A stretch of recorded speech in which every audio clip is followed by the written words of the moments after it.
Earnings. हम सब जानते हैं कि हम किसी भी स्किल्स को डायरेक्टली या इनडायरेक्टली उससे अर्निंग्स के लिए ही सीखते हैं।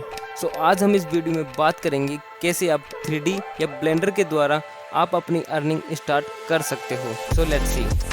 बेसिकली हम 3D इंडस्ट्री के अंदर इन स्किल्स के द्वारा हम अपनी अर्निंग स्टार्ट कर सकते हैं, like freelancing, film industries, architecture design, game development, AR/VR industries, asset ceilings and काफ़ी सारे मेथड हैं जिनके द्वारा आप अपनी अर्निंग स्टार्ट कर सकते हो। लेकिन इन सभी इंडस्ट्रीज में काम करने के लिए आपके पास सबसे मेन एंड कॉमन 2 स्किल्स होनी चाहिए, मॉडलिंग एंड एनिमेशन। इसका मतलब आप कहीं भी किसी भी इंडस्ट्री में एज अ 3D आर्टिस्ट काम कर रहे हो तो आपको किसी भी ऑब्जेक्ट, कैरेक्टर एंड एनवायरनमेंट की मॉडलिंग एंड उसके अंदर आपको एनिमेशन देना आना चाहिए। ध्यान रहे, जब भी हम मॉडलिंग के बारे में बात करेंगे तो हमारा फाइनल जो मॉडल होता है वो हमेशा टेक्सचर्स के साथ ही होता है।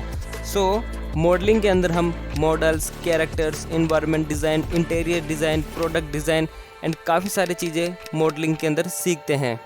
देन इसके अलावा एनिमेशन के अंदर हम टाइमिंग, की frame, rigging, graph editor, refinement, body mechanics and काफ़ी सारी चीज़ें सीखते हैं। सो अब हम बात करते हैं कि कोई भी क्लाइंट या प्रोफेशनल प्रोजेक्ट किस प्रकार से वर्क करता है। सो अगर आप किसी पर्सनल या किसी क्लाइंट के प्रोजेक्ट पे वर्क कर रहे हो तो उस प्रोजेक्ट को स्टार्ट करने से पहले आपको ये 3 चीज़ें पता होनी चाहिए, references, detailings and animation script. So references basically आपके ऑब्जेक्ट या प्रोडक्ट की इमेजेस होती हैं जो बेसिकली आपके ऑब्जेक्ट के front view, side view and top view में होती है, जिसके द्वारा आप उन इमेजेस को ट्रेस करके आप एक 2D से एक 3D मॉडल क्रिएट कर सकते हो।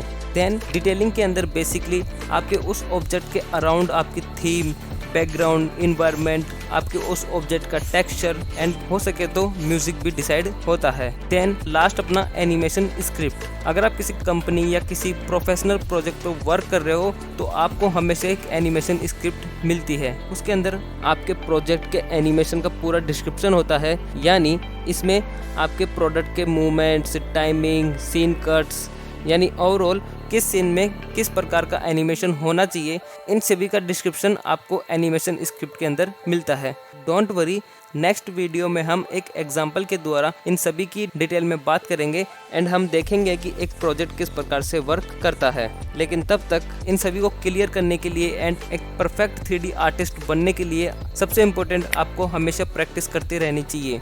इसके बाद जब आपका 3D में एक बेस क्लियर हो जाए तब आप अपने पोर्टफोलियो पे वर्क कर सकते हो, जिसके अंदर आप आपके अच्छे रेंडर्स, एनिमेशंस, प्रोडक्ट डिज़ाइंस या जो भी आपको आता है उन सभी को आप अपने पोर्टफोलियो में ऐड करो, जिसकी वजह से आपको आसानी से प्रोजेक्ट मिलना शुरू हो जाएंगे। सो एट द एंड जितना हो सके जितना आप प्रैक्टिस कीजिए एंड अपनी स्किल्स को इम्प्रूव कीजिए। So that's all. I hope this video is helpful for you. Enjoy your creativity, keep learning, keep growing. Thank you for watching.